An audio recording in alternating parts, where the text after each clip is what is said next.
ئەی خاک بەسەر ئەوانەی لە تۆڕە کۆمەڵایەتیەکانە بەس خەریکی درۆکردن دلۆڕی بەڕێستان بەس بەداخیشەوە ڕوو دەکەمە ئێوە هەموو نوێژ خوێنەکانیش بەداخەوە لەم کوردستانی ئێمەداوە لە هەموو شوێنەکان تریشە ئەوەی کە دەوری هەیە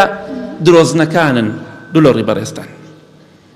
ئەوەی کە دەوری هەیە شێتەکانن ئەوانەی کە کەم عەقڵن فەقیرۆکەن بەقەد دەیەها و سەتەها مامۆستای ئاینی خەڵکی گویان لێ دەکرێ و لایکیان بۆ دەکات هەم بەڵگەی لەسەر چی تۆ ئاگدار بە ئەو درۆ دەکات تۆش لایکی بۆ دەکەی پەنا بەخوا تۆش لەو تاوانە بەشدارە بیت بۆ ئینسانێکە ڕازگۆ نییە سەد قساکە هەمووی بە درۆ بەس بۆی خەڵکی پێ بکەنێنێ ئەمە سێ جار دەفەرمێ وەیل بۆ کەسە بێت بۆیە ئەگەر قسەکە حەق و ڕاستی نەبێت صعبەت حرامە ئەو صعبەتی کە درۆیە و بۆی خەڵکی پێ بکەنێ ها پێغەمبەری خوا فەرمێ صلی الله علیه وسلم لیضحک به القوم ئەو قسە خۆشە ئەکات کە درۆیە بەس بۆی خەڵکی پێ بکەنێت مەبەستەکەی ئەوەیە